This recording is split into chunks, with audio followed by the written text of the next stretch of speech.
Hello everyone. आज के video में देखेंगे म्यूजिक पेपर 1 और पेपर 2 का प्रैक्टिस सेट 15। इससे पहले हमने 14 प्रैक्टिस सेट कर रखा है। जो आपने अभी तक नहीं देखा है तो आप जाकर वीडियो के प्लेलिस्ट में चेकआउट कर सकते हैं, क्योंकि ये सारे सवाल आपके बिहार स्टेट 2024 के लिए काफ़ी ज़्यादा महत्वपूर्ण है। क्योंकि ये सारे क्वेश्चन आपके एनसीईआरटी और एससीईआरटी अकॉर्डिंग बनाए गए हैं, जो आपके सिलेबस और आपके प्रीवियस ईयर क्वेश्चन के अकॉर्डिंग है।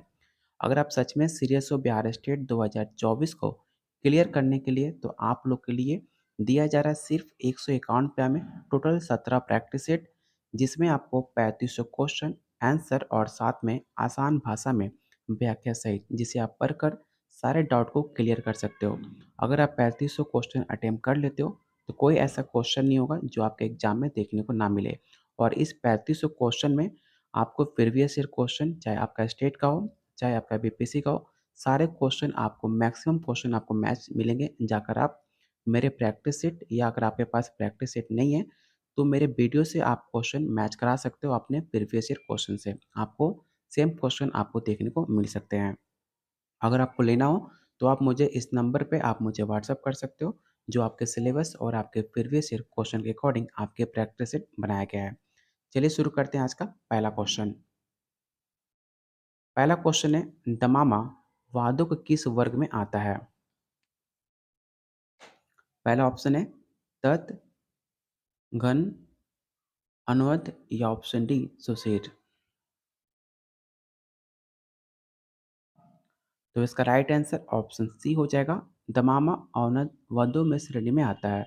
ये तांबे या साल की लकड़ी से निर्मित एक प्रमुख वाद्य यंत्र है, जो आपके फुट व्यास और 8 इंच गहरे कटोरे के समान होता है। इसे भी आप जरूर याद रखिएगा। इसका मुख मोटे चमड़े की खाल चराई जाता है।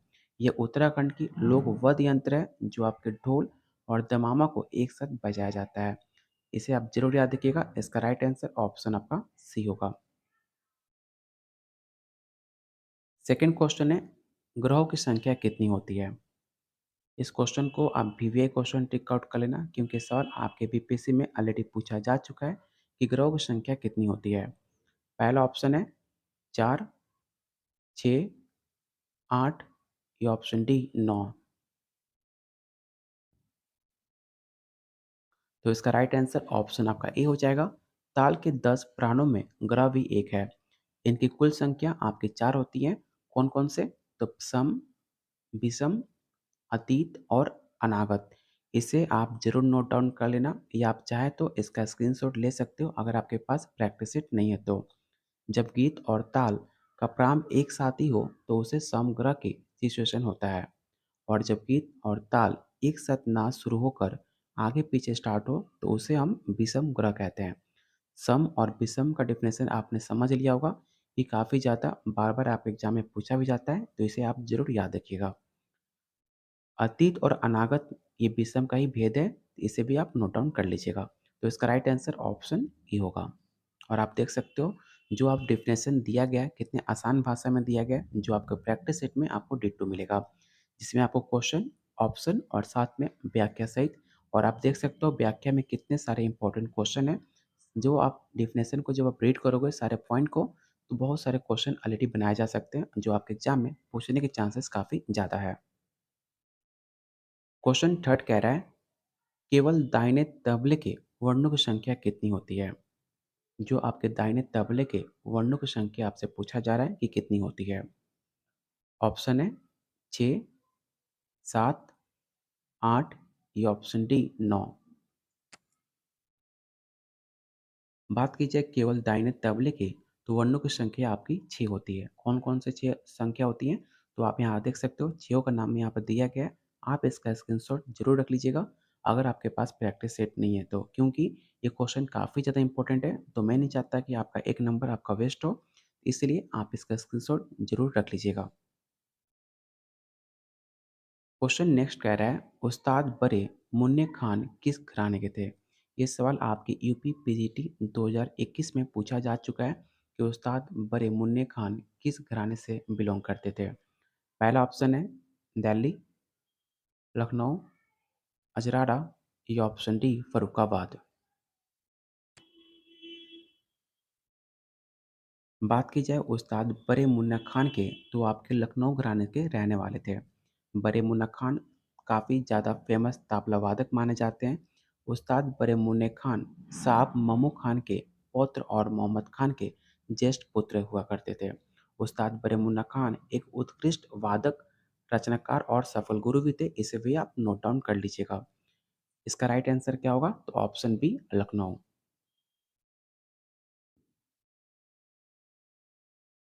अगला क्वेश्चन कह रहा है ताल वादों के किस वर्ग में आता है? घन, औनद, तत् या ऑप्शन डी सुसेर। तो इसका राइट आंसर ऑप्शन बी होगा।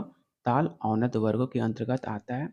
संगीत रत्नकार में वर्णित वादों को चार भागों में बांटा गया है। कौन कौन से? तत्, सुशीर, घन और औनत। इस चारों को याद कर लीजिए, उसे अलग नोट डाउन कर लीजिए कि आपके संगीत रत्नकार को सवाल पूछा जाता है कि संगीत रत्नकार को कितने भागों में बांटा गया है। तो याद रखिएगा संगीत रत्नकार को चार भागों में बांटा गया है। कौन कौन से? तो तत्, सुशीर, घन और औनत। इसे आप नोट डाउन जरूर कर लीजिएगा। तो इसका राइट आंसर ऑप्शन आपका बी होगा। चिपली लय वाद के किस वर्ग में आता है? तत्, सुशीर, घन या ऑप्शन डी औनत।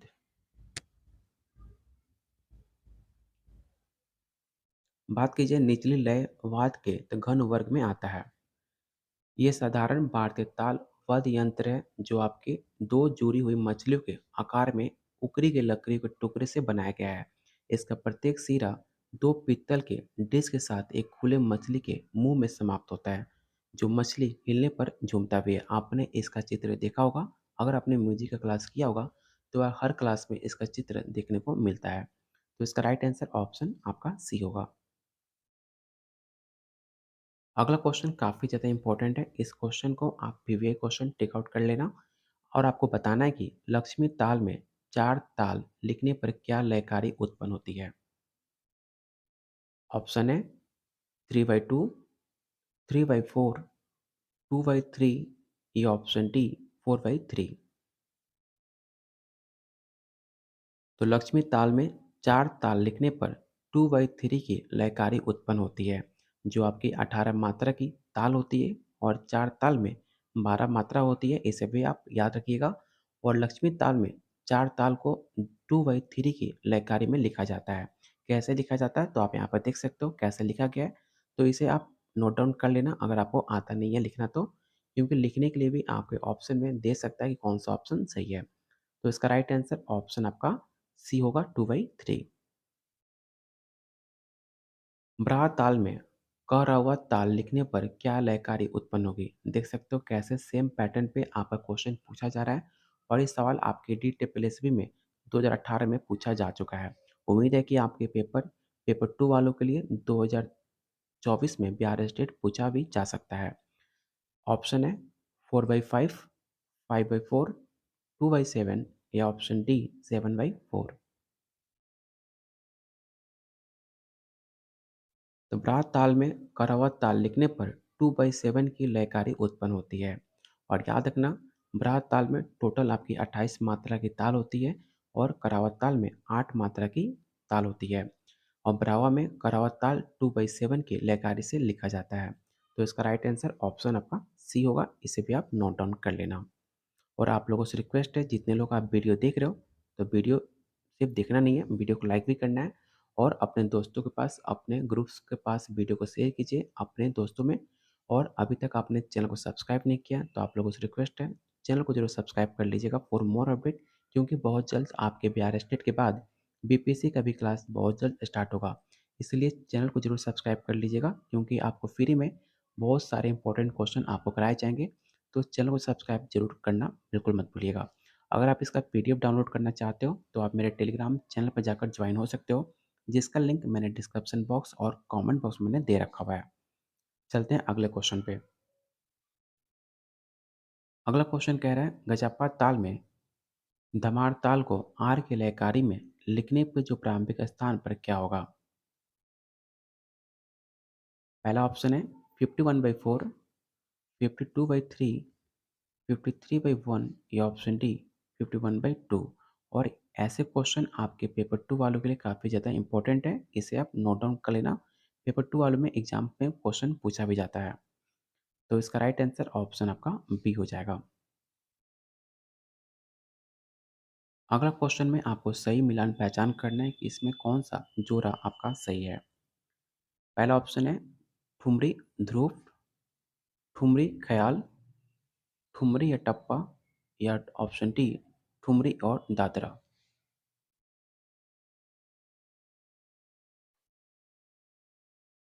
तो इसका राइट आंसर ऑप्शन सी होगा। ये गीत का वो प्रकार है जिसमें राग की शुद्धता की तुलना में भाव सौंदर्य पर अधिक महत्व दिया जाता है। इसके साथ दोपचंदी अथवा जत ताल भी बजाया जाता है, जो आपके पूर्व अंक की लखनऊ और बनारस में सबसे ज़्यादा आपको ठुमरी लोक गायकों की प्रभावित की जाती है। तो इसका राइट आंसर ऑप्शन आपका सी होगा। ठुमरी और टप्पा आपका सही जोड़ा है। अगला क्वेश्चन काफ़ी ज़्यादा इंपॉर्टेंट है पेपर 2 वालों के लिए। आपको बताना है कि निम्नलिखित बोलों के आधार पर आपको ताल पहचान करना है। एक आपको यहाँ पर ताल दी गई है, आपको पहचान करना है कि ये कौन-सी ताल है।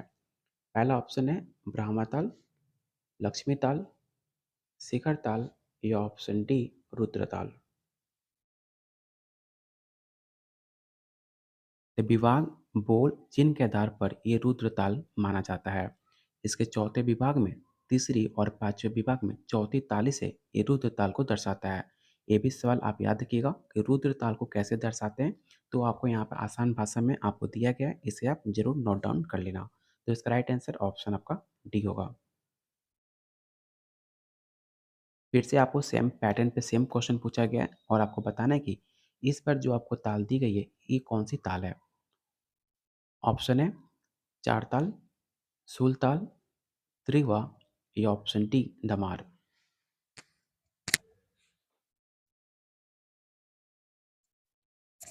तो इसका राइट आंसर ऑप्शन आपका बी हो जाएगा।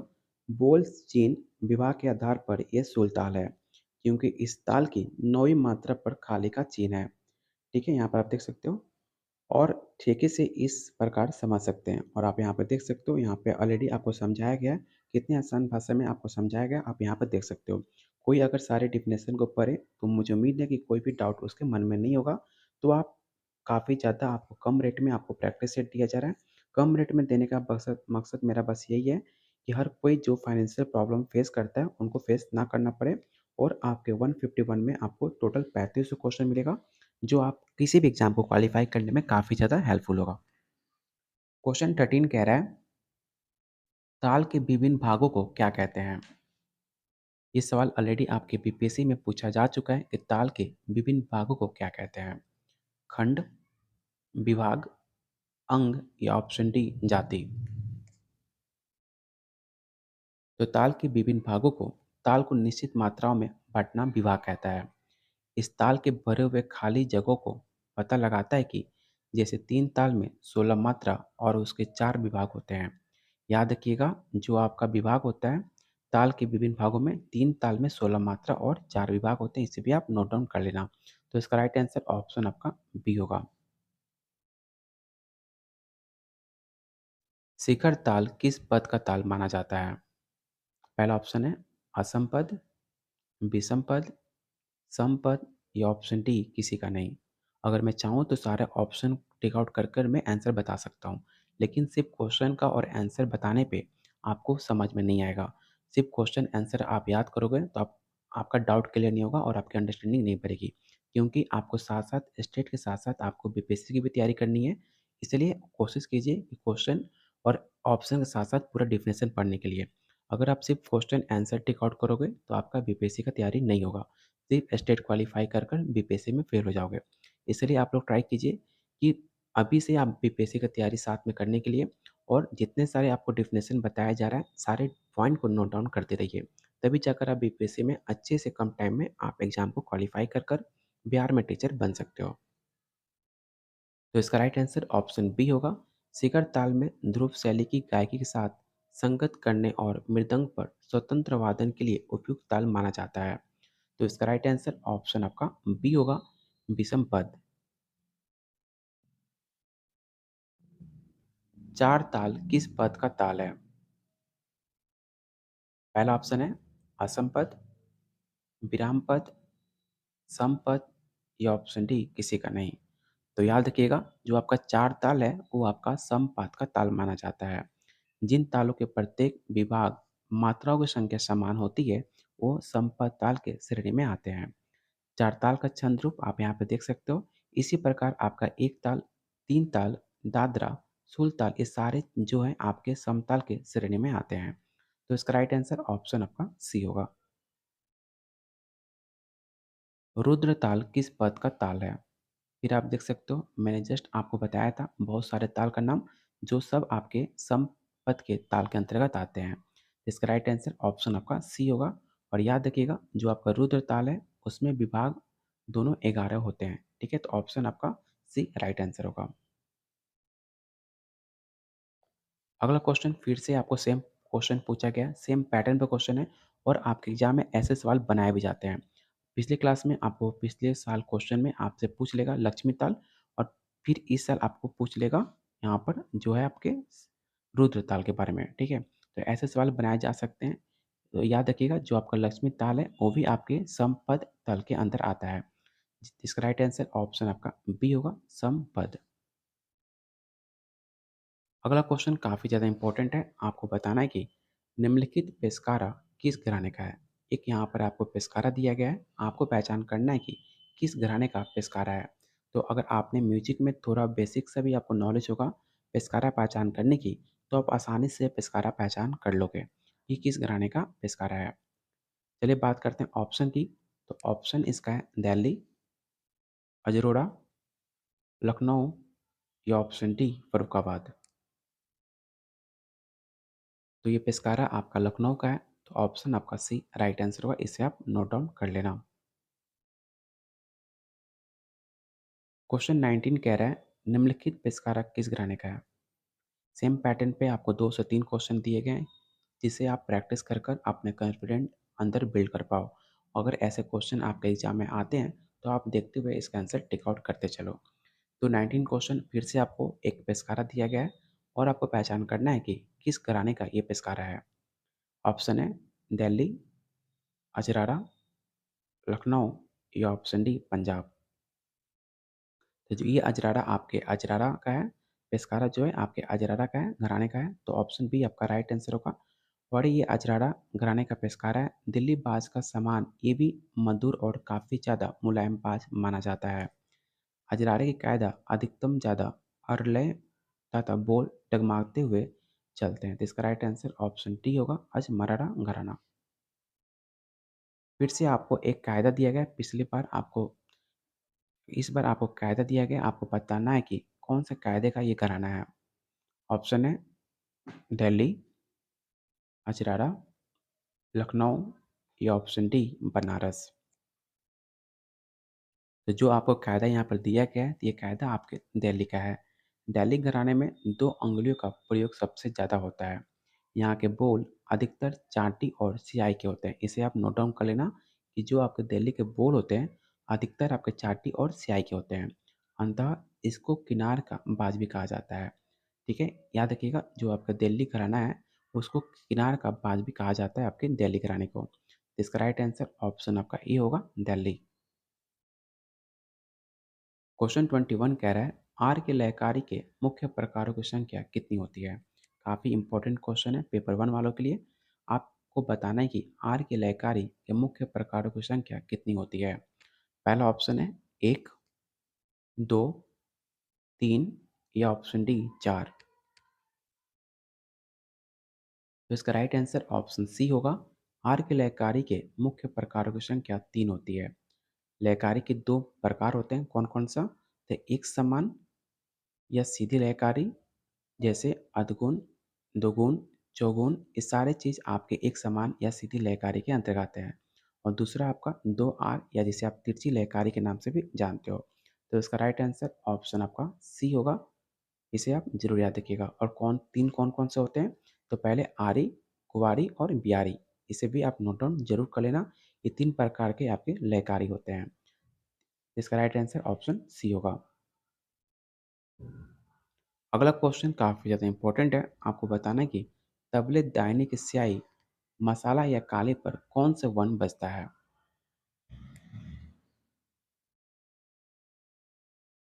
तो इसका राइट आंसर ऑप्शन आपका ए हो जाएगा।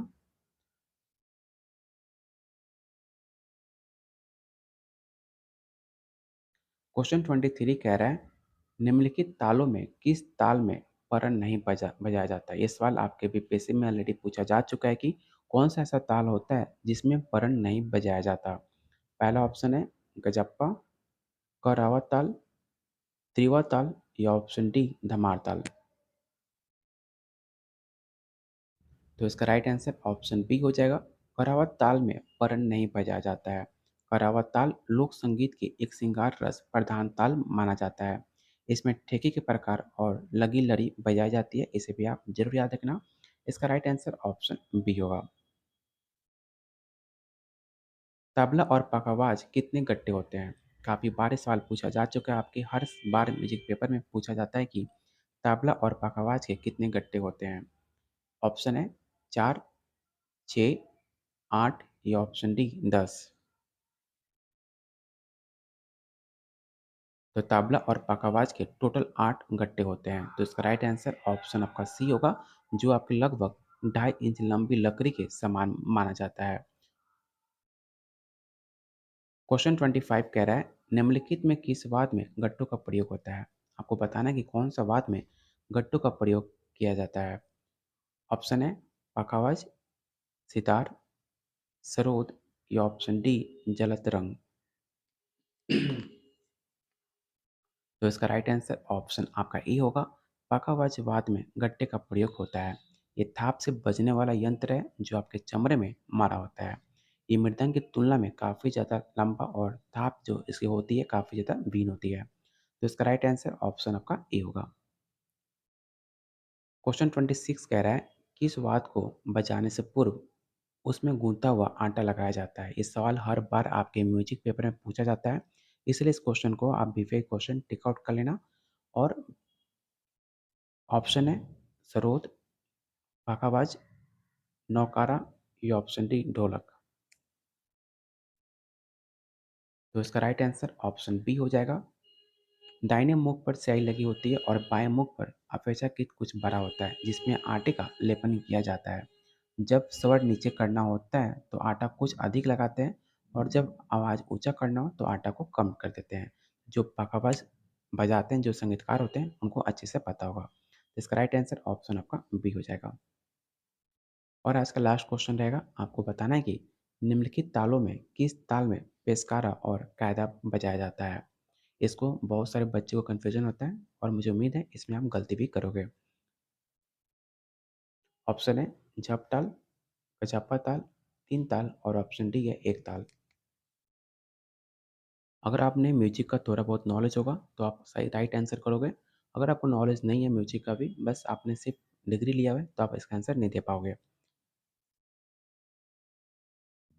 तो इसका राइट आंसर क्या होगा? तो इसमें ऑप्शन ही गलत दिया गया है, इसलिए मैंने कहा था कि आप लोग गलती आंसर दोगे।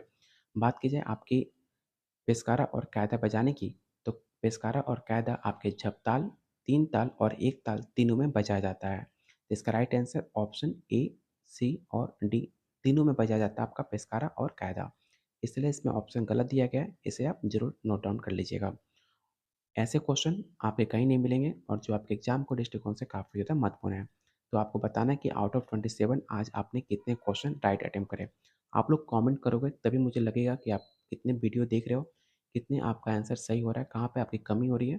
तो आप लोग कमेंट करके आप मुझसे पूछ सकते हो कि आपकी तैयारी कैसे करनी है। कोई भी डाउट हो आप कमेंट कर सकते हो, वहाँ पर आपको रिप्लाई दी जाएगी। तो वीडियो को लाइक कीजिए और शेयर कीजिए। और आपको बताना है कि आउट ऑफ 27 आपने कितने स्कोर राइट अटेम्प्ट करे। अगर आपका स्कोर 12 प्लस आ रहा है तो आपकी तैयारी काफ़ी अच्छी है।